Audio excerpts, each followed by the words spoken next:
Hey guys, this is Greg Denning, and you are in the School of Awesome Sauce, where I share with you amazing stories and strategies to help you live an extraordinary life. Hey, my friends. Thanks for joining me for another episode. This one's gonna be good because it's literally the one thing that's standing in between you and your dreams. Like, I know you have dreams. I know you have goals. You have this fire inside you, this spark, this excitement. And sometimes that gets doused and sometimes it gets pushed down. And maybe you're in a place right now where you've kind of given up hope on your dreams and you're wondering, like, man, is it even possible? Or is it a pipe dream, right? Is that just unrealistic? Because people all around you, you're surrounded by voices all the time. They're telling you, come back to reality. It's not realistic. You can't do that. Nobody does that, right? And we get these negative voices again and again and again. We keep people telling us no, people telling us to conform, to fit in, to stop trying to be different, to stop trying to be bold and stand out and pursue a different path. And they just, tell you to acquiesce to the status quo. And in your heart, it makes you sick. You feel like you're dying inside because you're like, I don't want to live like that. Like, I got dreams, people. I got goals. I got things I want to do with my life. But they don't understand that. And you hear these voices constantly telling you to give up on those thoughts and ideas. And so I want to encourage you to dream, and dream big, dream a lot, and go after gigantic goals. And you're like, well, wait a minute, won't that just set me up for disappointment if I don't go after them? And to that I say, what's a life without goals? That is disappointing, right? What's a life without dreams and passions and the pursuit of adventure and greatness and trying things? That's disappointing. And then you're going to be disappointed in yourself. So yeah, go for it. Go big. Set huge goals and have big dreams and go after them and see what you can do. See what you can accomplish. See what you can make happen. Change the world, or at least change your world, right? Oh man, I get fired up about this stuff. I hope you're dreamers. And I hope you kindle and cultivate that fire and that drive that I think is in every one of us. I think we're born that way. I think it's in our spiritual DNA to want to achieve and dream and improve, like to take what we have, like our bodies and our minds and our houses and our opportunities and our work and our talents and our gifts and abilities, take whatever we've been given and try to make it better. It's in us. We just have this spark, this ambition, this drive to make things better. And I think it's a wonderful and beautiful thing. I think it's a God-given gift to pursue greatness, to try to reach towards excellence, right? This quest for greatness in our lives. But today I want to talk about the one thing that's standing in the way between all of us, between us and our dream. And initially, when I tell you this thing, you're going to be like, huh? Really? And that thing is courage. Courage is the thing that's standing in between you and your dream. And not just courage, but enough courage to pursue your thing. And you say, well, why? Why is it that courage? And it's actually it's a lack of courage is the obstacle that's standing in the way. It's a lack of courage that's keeping us from our dreams. And you think, well, what does it take courage? I'm not fighting off a dragon or something, I'm not fighting a saber-toothed tiger or whatever it is. You're like, but it's you and going after this goal. And what's so fascinating is all the fears that come up and all the insecurities that come up and all the ridicule and criticism, all that stuff comes up, and we're afraid to move forward. And our fears literally stop us from living our dreams, from pursuing our goals, and especially from achieving them. So let me give you some examples. I'm going to tell some stories from my own life, but just to put this in context, right? You have this dream, you're like, what? I want to try that. But then you're afraid of sharing that with other people. Or if you do share it, you're concerned now about what they say, right? And the ridicule that always comes. And I promise you guys, when you pursue dreams and goals, you will always get criticism from someone. And sadly, it's often from your family and your friends and people closest to you. They're going to shut that stuff down. You're like, what? You're like, I was so stoked about this. I was so excited. I was like ready to go. And they just shoot you down. And I do this with people all the time. And one of the recent ones just breaks my heart. This young lady who's so driven and so passionate, and she wants to set some big goals. And her parents, her mom and her dad, are just shutting her down from goals that are totally possible and totally achievable and totally exciting. And they keep telling her, no, you can't do that. Oh, no, you're not. There's no way you can do that. And they're operating from their own negative mindset that probably got passed on to them. But her own parents are shooting her down. So she comes to me in tears like, ah. I'm like, no, you got this. You can totally do that. And this isn't even a gigantic, crazy goal. It's like totally something that's totally achievable. But they shut her down. And so they're afraid of what people will say, what people will think. And then even this one, what people will say and think if they fail. If I try and I don't succeed, then what? Right? We're afraid to take the risks. Because with any big reward, there will be risks. And I've found that the risk is aligned with the level of the reward, right? So the greater risk, the greater reward. I found that to be true. That if we want something pretty spectacular, we're going to have to face some pretty big risks. And those can be emotional risks, or financial risks, or even physical risks, or social risks, right?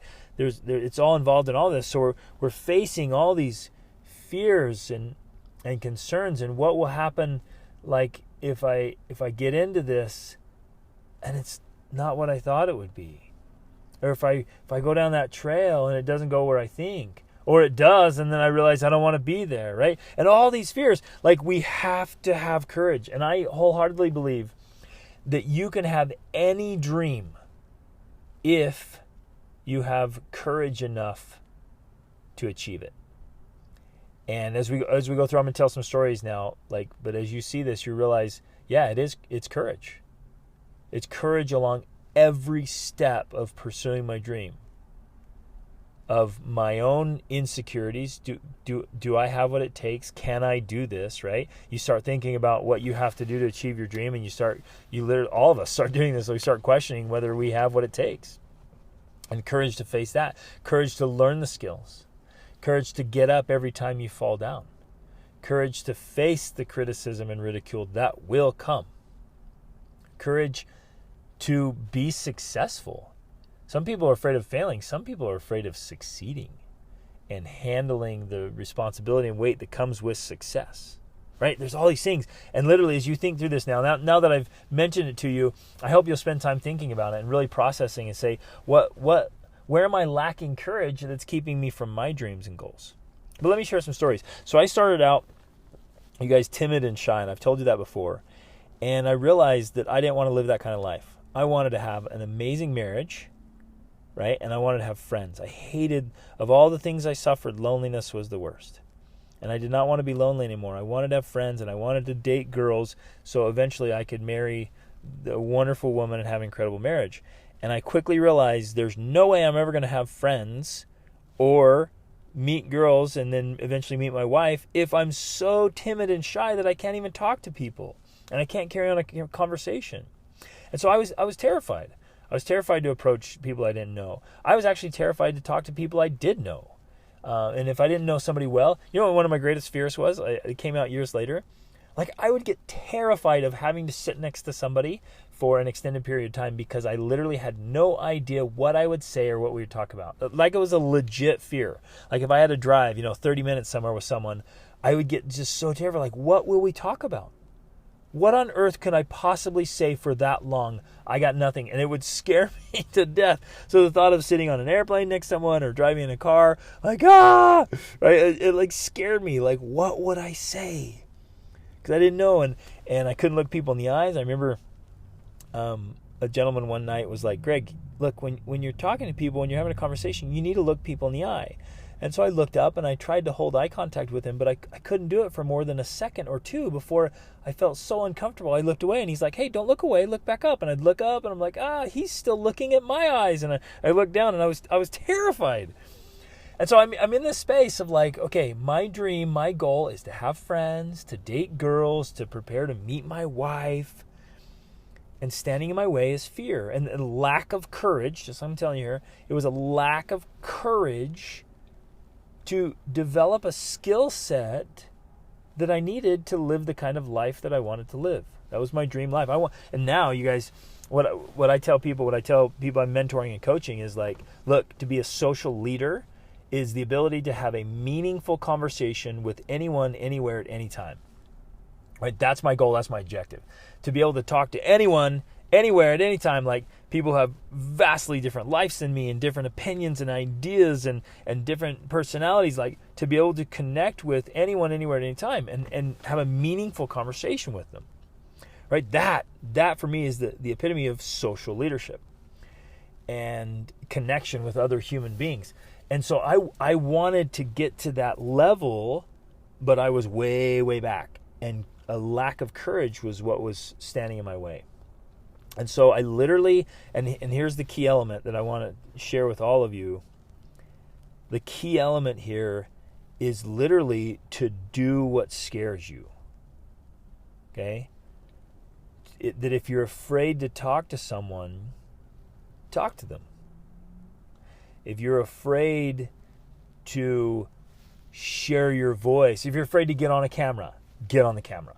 If you're afraid to speak in public, speak in public, right? If you're afraid to start your own podcast, start that thing. Just get a microphone and start recording. Like, whatever it is you're afraid to do, you're afraid to try a business, start a business. If you're afraid of selling, then go out and sell something. Like, you just go, you do the thing that scares you. And I know they're like, well, that's what I'm afraid of. Obviously, I would do that if I wasn't afraid to do it, if I had the courage to do it. But what's interesting and ironic, and it almost seems counterintuitive, that the courage doesn't come independent of the thing. It comes because of the thing. It's almost like Marcus Aurelius said that, like, the impediment isn't in the way. The impediment is the way. That thing that you're afraid to do is actually your key to courage and success. And so I realized that. And so I said, I'm going to literally force myself to face that fear. And so I intentionally put myself into situations where I could not back out. I couldn't get away from it. And I had to get in front of people and talk to them. And so I forced myself into situations to talk to girls, which was probably my biggest fear, to have to talk to all kinds of people from different backgrounds and situations, to just start greeting people. And I had this good friend of mine. He would talk to everyone. He would smile and laughing, and I'd walk along with him. And again, I went into a situation. I was forced into a situation that I ended up meeting him and meeting other people, and I was forced to be in front of crowds, which terrified me, and that forced me into that situation. And eventually, in that particular situation, I ended up getting in front of thousands of people all the time and ended up performing, which made me face my fears. I had to just face it. And I did it with sports. I'm like, hey, I'm going to get into sports. And sports did it. And I had to get into sports, especially one-on-one sports like wrestling. I started wrestling. And when you get on the mat, it's just you and the other guy and everybody watching. And that was terrifying to me. But I forced myself to do it. And then I met this friend of mine, and he just would greet everyone, and he was one of the most jovial, happy people. And I asked him one, I'm like, how do you do that, man? How do you know all these people? And he's like, I don't know those people. I just greet everyone. I'm like, what? How do you do that? He's like, well, I made a commitment years ago that I would greet and smile at everyone that I made eye contact with. And I was like, that is beautiful. That's what I want. And I wanted that. I sincerely wanted that, but it terrified me. And he's like, well, just try it. Just do it. And so I just started looking at people. I'd kind of look up, like, oh, crap. And they'd look over, and I'd smile and, like, wave. And I got some funny looks. Like, well, I don't know you. Who are you? What are you doing, right? And I'm like, oh, see, it doesn't work. Oh, it's like, no, keep going. Keep trying. And so I kept trying. I'm like, hey, how's it going? And you guys, I know it sounds silly, but, like, for me, that scared me. It really, like, it took a lot of courage for me to look at a stranger and just say, hey, how you doing? It was sickening for me. But I kept doing it, and it started working. People were like, hey, what's up? And I was like, oh, that's not a big deal. And I'd say, hey, how you doing? Hi, and I'd smile, and then I'd smile at girls and wave, and sometimes I'd get some bad responses, and sometimes I'd get good ones. And I was like, this isn't that big of a deal. And that's one of the big principles I want to teach today in this episode. Like, when you face the thing you're afraid of and you do it often, you quickly start to realize, oh, I had no reason to be afraid of that thing. I'm going to tell you another story about that in just a minute that just rocked my world. But as I pursued that, I was like, okay, I can do this. And so then I started just talking to people. And then I kept going. I'm like, okay, I'm standing here in a crowd. I'm going to talk to that person. And I'll go to a dance. I'm going to go talk to that girl and ask her to dance with me. And then I'm going to go, hey, I don't know anybody here. I'm going to go talk to those guys, and they look pretty cool. I'm going to go talk to them, introduce myself. And I literally was forcing myself, and you guys, the fear didn't go away. I was like, I had my stomach in a knot, and I'm sure my face was bright red, and I was like, palms were sweating, but I'm like, I have to do this. And the more I did it, principle number 2 here, the more I did it, the more comfortable I became at it. And the more I did it, the more competent I became at it, which I actually got better at it, right? Because I just forced myself to practice it. And with competence always comes confidence. And I just forced myself to do it again and again and again until now I'm totally comfortable talking to almost anyone, almost anywhere, at almost any time. I'll talk to a complete stranger in the grocery store line and tap them on the shoulder and ask them what their life dream is, right? And they're like, weirdo, I don't know you. Why are you asking me that? And I love it. I love having meaningful and powerful conversations with people, you guys. And it's way beyond the chit chat, and I got sick of that. Initially I was like, the weather and sports and politics and just the superficial stuff. But I moved past that because I was like, this isn't meaningful. It's shallow. Like, it lacks depth and meaning. And so now I'm like, I ask big questions. What are your goals? What are your dreams? What do you struggle with? What do you want to achieve? If you could do anything, what would you do? Where would you go? Like, how do you want to live your life? Like, and I love asking people about them and their story and their dreams and hopes and goals, and like, it's meaningful, and I connect with people, and people open up to me and share things with me. I'll tell you guys stories in coming episodes. People share things with me that would blow you away, that blow me away. And frequently, my friends, people say to me, Greg, I've never told anyone this, but I feel like I can tell you and I need to tell you.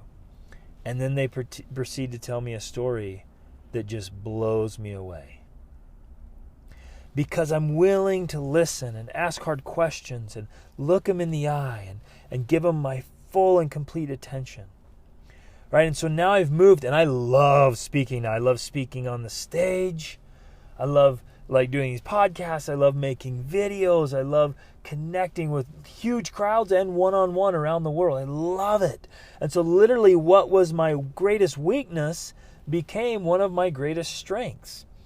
And how did it come? By actually doing it, by forcing myself to do the thing I was afraid of, actually brought the courage that I needed. So it wasn't, sometimes we think, once I get the courage, then I'll do that thing. But courage comes through doing the thing. Whoa, let me share another example.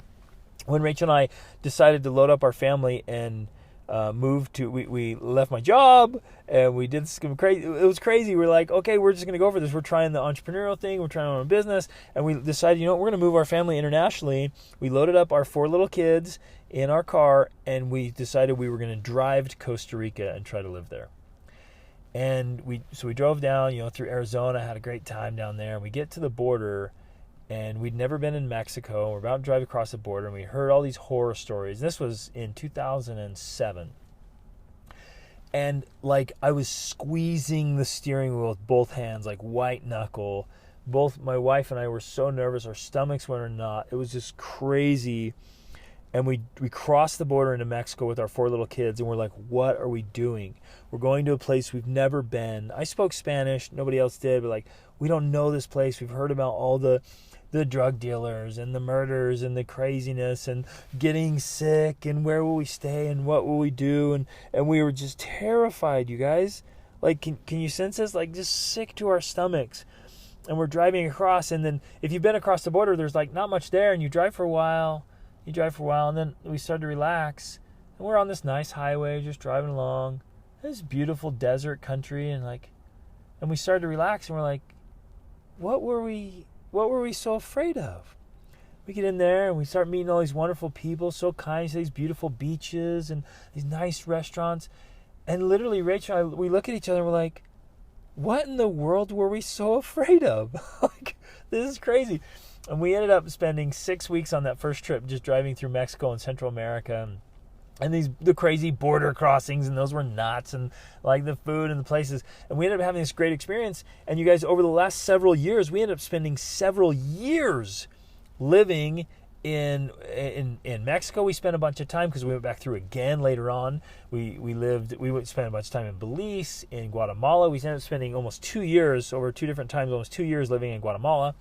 We traveled through El Salvador. We lived in Nicaragua for a while, lived in Costa Rica now on 2 different times for a total of about 3 years. And then we went into Panama multiple times.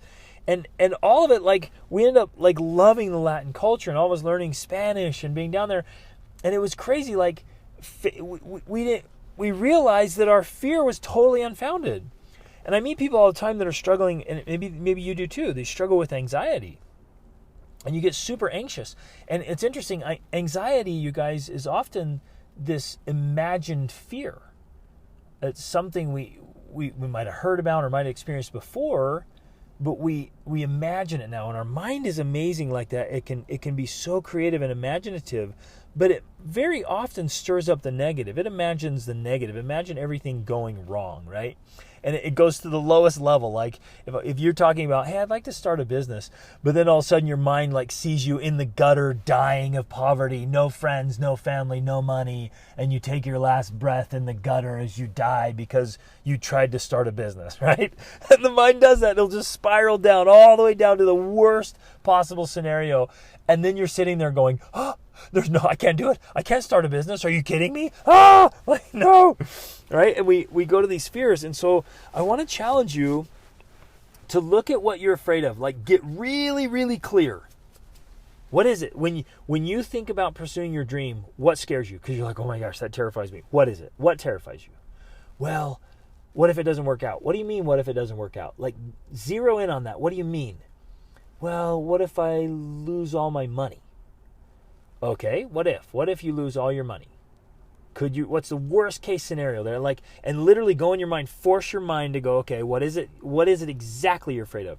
And often what you find is this fear is unfounded, and you work your way down and you're like, oh, actually, I'm really afraid of what my friends would think if I failed. Okay, go to the worst case scenario. What if you fail and your friends think you're retarded because you failed? Can you deal with that? Or go talk to your friends and be like, hey, I'm thinking about starting a business. Like, if I just totally flopped it, what do you think? And if they're good friends, they'll be like, you know what? We'll still support you. We'll still love you. And if it's your dream, you should try it. And then all of a sudden you're like, dang, what was I afraid of? You get what I'm saying, you guys?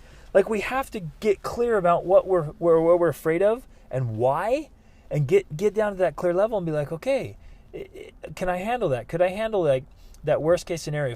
If I try, let's say I try to start a YouTube channel and it just bombs. Am I okay with that? Well, yeah, because it's better to try and fail than never to try at all. You get what I'm saying? And so you get clear on your fear and then you face it. And what you're going to find is a lot of your fears are unfounded, especially when you start doing it. It's unfounded. And then you might find that sometimes, and this happened to us, we've attempted so many things. We live by this ready, fire, aim philosophy. Like, we just try it. We just go for it. And many times we have fallen right on our faces. Socially, financially, emotionally, physically. We just blop. We try something and it doesn't work. And you know what we found every time in that too? That our fear of the worst case scenario was actually way worse than the actual worst case scenario. Where we try something, we lose everything. And you're like, okay, that's pretty bad, but it's not near as bad as I thought it was going to be and what I feared it would be. And guess what? We're still alive. We still have each other. We're still happy and healthy, and we can rebuild. Like, we learned our lesson. Let's do this again, right? So, like, learn to face those fears, cultivate that courage, and if you want to start small, start right now by doing things that scare you. So maybe let's take something like bungee jumping. Let's say it just terrifies you. The thought of bungee jumping just terrifies you. Go bungee jumping. And you're like, are you crazy? It's totally safe. Go to a safe, reputable place. Wrap it around your ankles, bomb off that thing, have them push you if you have to. Like, just do it. And do what they say and do it the right way, and then you'll bounce a couple times and it'll be like terrifying and thrill, and you'll get down and you're like, oh man, I'm totally alive, I'm totally healthy, I'm not hurt, nothing happened, that's cool, I did it. And what happens, you like all of a sudden you get all this courage. You're like, I just did this. I just did something that terrifies me. And all of a sudden your little courage meter goes bloop. It moves the needle up, right? And you're like, hey, I'm doing it. And you can start, well, I'm afraid to, maybe you're afraid to try foreign foods. So tonight, go out to a foreign restaurant, right? And just go in there like, hey, what's the most bizarre thing on your menu that's good? And they're like, okay, I'll tell you that. And just eat it, right? And as you do more things, you start to cultivate it. And you're with your friends, like you're at the park or wherever, whatever you're doing. I don't know where you go, what you do. You're at university or you're at work and you want to present a new project or, pursue a new goal, ask for a raise or, whatever it is, whatever you're afraid of, just try it. Try these things you're afraid of. And the more things that you do that scare you, the more you'll cultivate courage. Is this making sense? Like, I'm trying to say this in a bunch of different ways so like it hits home. Courage comes from doing the things that scare you. So find as many things as you can that scare you and do those things. Maybe it's holding a snake or a spider or touching a mouse. Go to the pet store and hold a mouse. Go to the pet store and like let a boa constrictor like sit on your shoulders, right? Like, you see what I'm saying? I'm trying to stir up some fears here. Some of you are like, ah! You're screaming. Like, what is it? Like snowboarding or skiing. I took the kids snowboarding last night and there was this girl out there skiing. She was visibly just horrified. She's on the little kiddie slope going down, just trembling with fear, freaking out. And I was so proud of her. She went a couple more times, right? And she ended up doing it. She was kind of skiing down the little kid slope by the end of the night. And I told her, I'm like, way to go, that's awesome, go for it. And I could tell she was terrified of running into people. I'm like, hey, whatever, you can run me over. Like, just keep going. Just keep trying it. So identify these things that scare you and go do them. That is how you get courage. It's not going to be sitting there in your comfortable little space. You're at home in your bedroom in your comfortable bed with nobody there in your little happy place trying to muster up courage. In my experience, that doesn't work, right? Because you're staying in your comfort zone. So do the things that get you outside your comfort zone, and all of a sudden you're going to find, number one, it's not near as bad as you thought. Number two, like, you get stronger. You get more courage. And then you do it again and again and again and again. You start building it up again and again and again. And you just keep doing it in different areas. And all of a sudden, it's like this muscle you're exercising. You're doing your workouts, right? You're doing exercise regularly. And you start to get in shape courageously. I don't know how to say that. You're building up your courage muscles. And all of a sudden, you're just ripped. And you're confident. And you're like, bring it. Anything. Bring it on. And you literally can do this, okay? Every one of you can do this. You can muster up and build and cultivate this courage. It's not like, oh, they're lucky, they have courage and I don't. It's a muscle. It's a skill. It's a skill you can cultivate and build and make happen. But you have to be intentional about it and you have to work on it. You have to exercise it just like you do your body. So you guys do this, man. Get in the game. Like, write down right now. Just sit down right now. Write out the things that scare you. Maybe 10 or 15 or 20 things that you've thought, oh, I'll never do that, scary. Go skydiving. Do whatever you got to do. Face that fear, and it gives you tremendous courage. Okay, you guys want a story? I know we're going along. I'm going to tell this epic story. I was going to save this for later, but I'm going to share this story. So we were driving down from Alaska in our Alaska to Panama overlanding journey, and we stopped to visit some friends in Idaho, and we're coming along. We went to this place called Twin Falls, Idaho. And as we're pulling into the town, we cross over this bridge. And it's a 500-foot bridge over the Snake River. And you're like driving across, looking over, going, oh, that is huge. So we went over to our friend's house. We're talking to them, and they're like, hey, let's go check out the bridge. So there's a beautiful waterfall there. So we went and saw the waterfall, and then we went over to the bridge, and we're standing there. And this was on a Sunday afternoon. And we're taking some pictures, and we went over on the bridge, and you can, like, you walk on the bridge and you look over, and it's like, you know what I'm talking about, when you look over on this steep cliff or bridge or building, and you get that feeling, like your nerves, like you feel the blood like going out of your arms, and you get shortness of breath, and your heart's pounding, and you look over the edge, you're like, oh my gosh. Like, I can feel it right now. I'm like, maybe you are too. I'm describing that. You look over, and it's so far down. You just start to tremble and shake, and you get afraid. It was that feeling, and it was terrifying. And And we went back over like, whoa. And I saw this sign that said they do base jumping. Now, years before that, I had told I'm like, I want a base jump, babe. I told my wife I want a base jump. And I kind of put it on my bucket list of things to do in life. But, never had any idea where or how or anything. I had no plans. But I was like, I want a base jump sometime.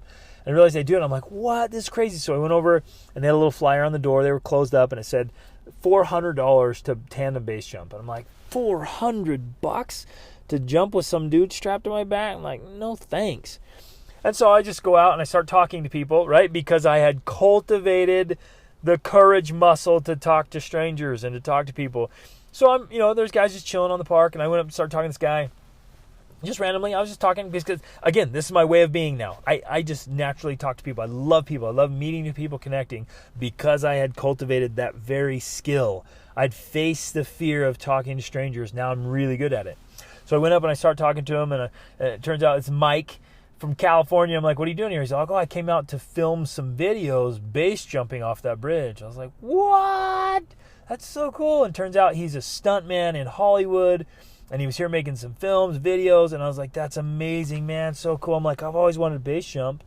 And he's like, well, shoot, dude. I was like, I have an extra pack I brought, an extra parachute. You could jump with us tomorrow morning. And I just felt my gut, oh no, like the fear, right? And he's like, just give me a little money and you can jump with us. And I was like, man, okay, they're charging $400. I wonder if he's going to charge me $350 or something. I'm like, well, how much?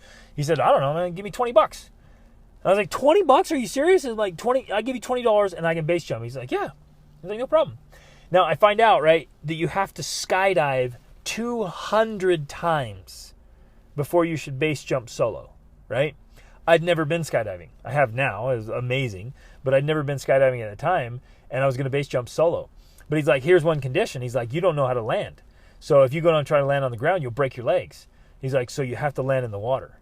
So I turn to my buddy, and I'm like, he has a boat. I'm like, hey, will you get in the boat and wait for me in the water? And he's like, yeah. So he's like, okay, you base jump, you have to land in the water.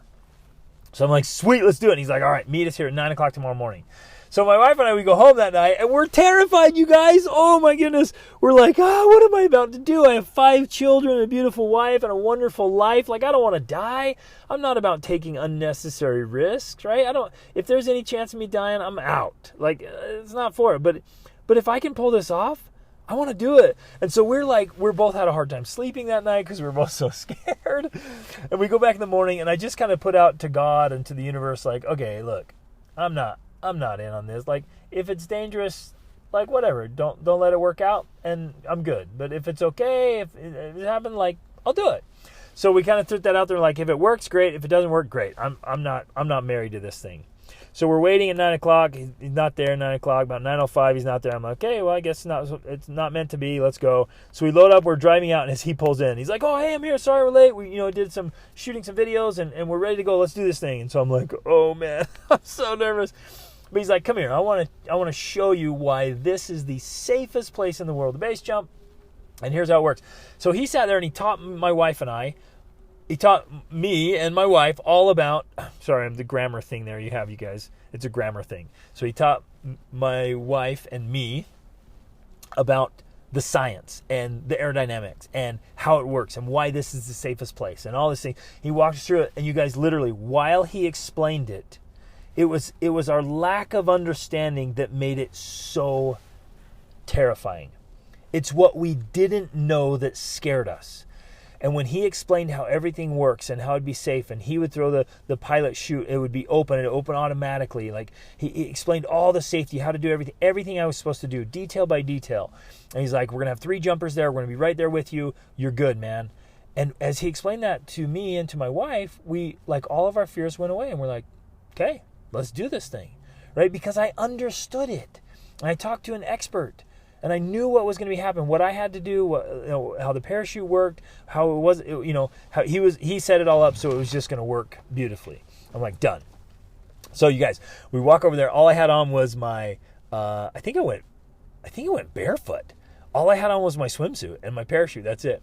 So we walk over there, and these guys are hardcore, like stuntmen, like they're these hardcore. So I'm like, I can't back out on this. I can't be a chicken. I can't be standing there counting to 3, 20 to 30 times and then back out. Like, I got to just go. And so I walk over there and I climb over the rail, and the rail, you guys, is so high you can't have, both feet on the ground. It's like one or the other. So I'm like leaning over like, oh my gosh, this is terrifying. My palms are sweating, my chest is pounding. I lean over the bridge, and because I have a parachute on, I can't stand straight up. So I'm like leaning out. I got my feet on the edge. I'm holding on the rail with both hands behind me, pushed out by the parachute, looking down. And way, way out there is this little teeny boat, and my kids and my wife are down there in the boat waiting for me. So tiny, it's so far away. And I was like, oh my gosh, what am I doing? This is crazy. And he's like, he had the pilot chute in his hand, and he said, okay, when you jump, I'm just going to let this go, and it'll pull out the main chute, and you just grab hold of it and kind of just guide yourself down, just drop right in the water, and then disconnect from your chute so it doesn't sink, and you're good. And so I was like, okay, 3, 2, 1. Whoa! And just free falling, right? The craziest feeling ever, just to be free falling. No cords attached, no rope, nothing. Whoa, 500 feet. And the chute opens up, the pilot caught, pulled out the main chute, opened up, boom, I reach up and grab the handles, and then you're flying. You're just gliding through the air, and I just made some turns and swings, went down and landed in the water right by the boat. Just absolutely epic. Like, whoa, one of the coolest experiences of my life. And unhook the parachute, bring it in, climb in the boat, like, yeah! Mike stands on the rail, does like a double backflip, and then comes down, opens up his chute, and then, disconnects from his chute about 30 feet above the water and does a couple more flips and turns and twists and dives in. I mean, it was epic awesomeness. And we climb in the boat, and I reached down to turn off my GoPro, and I realized that in my nervousness, I hadn't turned it on. So I literally did not record one of the coolest things I had ever done. And then we pick up Mike, and I'm like, Mike, I didn't turn on my camera. I missed it all. And he's like, well, let's do it again. And so we went over, we let the chutes dry out, we talked, we connected. Actually ended up like rescuing this girl, and one of the jumpers was an ER doctor. We jumped in, helped her. She'd broken her leg, and got the ambulance and kind of helped her out, rescued her. So I'd done some EMT stuff. And so we did it, and then we went and jumped again, you guys. And this time he wadded up the small chute, the pilot chute, and he threw it after me. So my free fall was big, and it was awesome. So I ended up base jumping twice for $40, and it was amazing. And I faced those fears, and I did something incredible, right? That for me was a huge deal, and it just boosts your confidence. Like, and things don't scare me anymore. Like, are you kidding me? I've been base jumping, right? Twice. And it boosts your confidence, and it builds you and your character, and like you're able to do more things. So you guys, the big takeaway here is literally there's levels of courage that are needed for you to pursue your dream and to achieve it. So right now, today, make a list of the things that scare you that you know you need to do, and start doing them. Get friends that will support you and encourage you. Ask them to hold you accountable. Ask them to go with you. And start doing things that scare you, and start building that courage by facing those fears. And with a long-term goal, you guys, I hope you have this goal, with a long-term goal of being absolutely courageous. And it's not the absence of fear. Fear doesn't always go away. But it's facing that fear. It's managing that fear. It's understanding it and then moving forward. And as you get more courageous and more daring in a sense, and you're taking on adventures, you become a powerhouse. And that's the goal. That's the dream. That's the vision, to become a powerhouse of courage. So you have what it takes, that level of courage, to pursue whatever dream or goal you want to go after. Whatever ambition you have, whatever you know you need to do, you have the courage to get it done.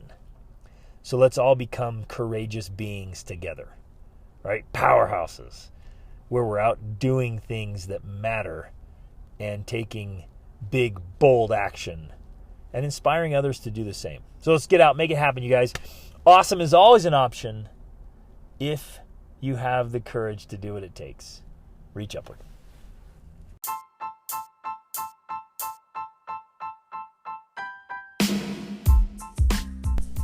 Hey everybody, thanks so much for listening to this episode. I hope you got a lot of value out of it and found some things that you can apply to your life right away.